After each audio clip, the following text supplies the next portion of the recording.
There, retro gamers and nostalgics alike. Welcome back to another episode of The Nostalgia Factor.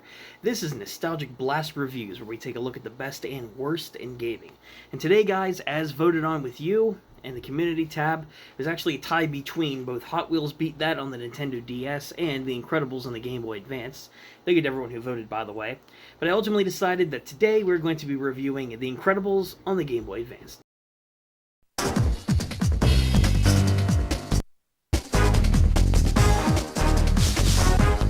Developed by Big Iron Studios and released back in November 2004, The Incredibles on Game Boy Advance is a side-scrolling beat-em-up game loosely based off the original Disney Pixar film that aims to answer a very bold question. Can you take an actiony superhero film like the original and translate it to a fun Game Boy Advance game? Like I mentioned to you guys before, this is a game that I played growing up when I was a child. I'm absolutely nostalgic for this game. I poured countless hours into it when I was a kid. But the real question I need to answer today, regardless of any nostalgic goggles that I may have, does this game still hold up today?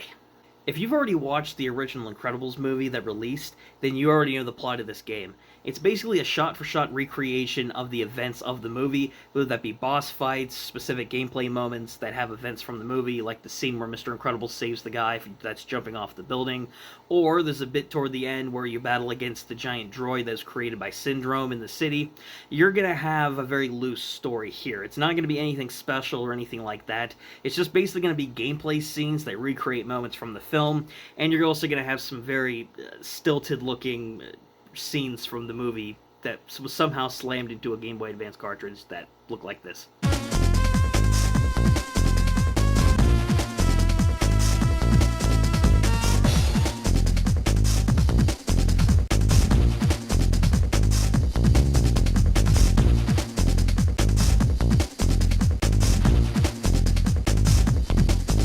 Maybe this game would have been better without any cutscenes of any sort. I gotta say, guys, though, for a Game Boy Advance title, this game looks absolutely incredible. Hey! But in all seriousness, though, this game does look pretty good. This game takes the 3D visuals that you would expect on a Game Boy Advance cartridge and makes it with beautiful backgrounds, brilliant-looking animations like the earlier Frozone level, where Frozone has to create ice slides throughout multiple buildings in order to save people, or even just in general from the character sprites and the animation. This game does hold up very well in the Game Boy Advance, and the visuals are something to really much applaud, regardless of what you think about a typical licensed game. The Heavy Iron Studios, they definitely pulled out all the stops on this one. Taking into account a lackluster story and actually pretty good visuals for a portable Game Boy Advance game, what this game doesn't do so incredibly, hey!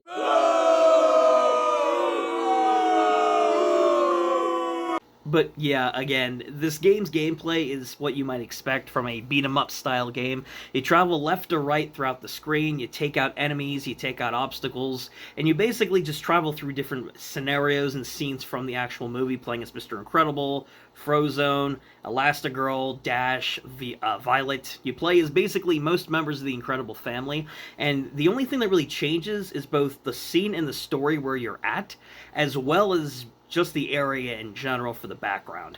The gameplay in this game is pretty much the exact same. Mr. Incredible is incredibly strong, so he's able to take out guards as well as the little sentry droids that pop out of the ground with his incredible strength. Dash, you have a few running sections throughout the game. You do have a lot of varied gameplay sections within this game, such as that Dash section.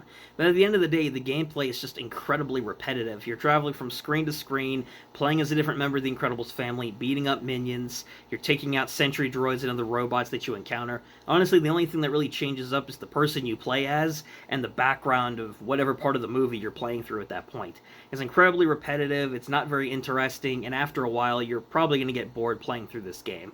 And as much as I loved playing it throughout my childhood, the difficulty spikes in this game, especially toward the end where they throw hurdles of enemies at you with barely any power-ups or health upgrades or anything else available to you to keep you going, the game's difficulty spikes so badly that when you die, you have to go and redo whole stages and continue going through this extremely repetitive and drab gameplay. It is not very incredible. Hey!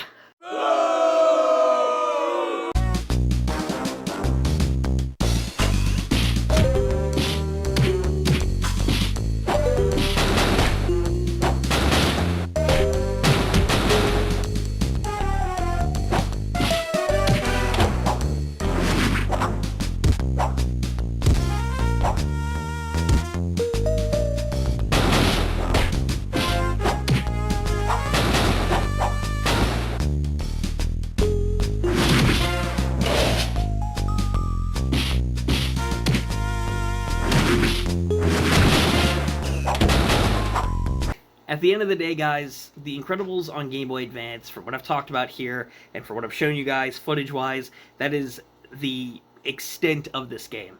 This game looks incredible on... I did it again, I didn't even mean to, what do you know? This game looks good on the Game Boy Advance, and the visuals do hold up. The story is there if you're an Incredibles fan, and honestly, there isn't really much else to talk about. The gameplay for the side-scrolling beat-em-up mechanics is incredibly repetitive. Nothing changes, the enemy encounters are the same, the boss fights are lackluster, the difficulty spike toward the end of the game is going to make it even more frustrating to play through despite the repetitive gameplay, and the password system is so outdated and just completely unnecessary for a game like this that, in all honesty, there's just absolutely no need for it to exist. The Incredibles on Game Boy Advance is an extremely mediocre title. I think that, at best, this game is average, but it is playable. If you end up interested to play a decent licensed game that doesn't really do a lot special, but it's not outright horrible, I could recommend this one for fans of the movie, or if you're just curious to try out a decent licensed game. But at the end of the day, it's just that. Decent. And that is it for this review here of The Incredibles on Game Boy Advance. Let me know what you guys think about the review in the comment section down below. If you've played this game, what you guys think about it, what you guys thought of the video. Let me know what your thoughts in the comment section down below. Give the video a like if you guys did enjoy this video, and subscribe to catch future reviews and other cool stuff we do here on the Nostalgia Factor. Thank you guys very much for tuning in. I'll see you guys next time with the next review. Until next time, Nostalgics, keep on gaming.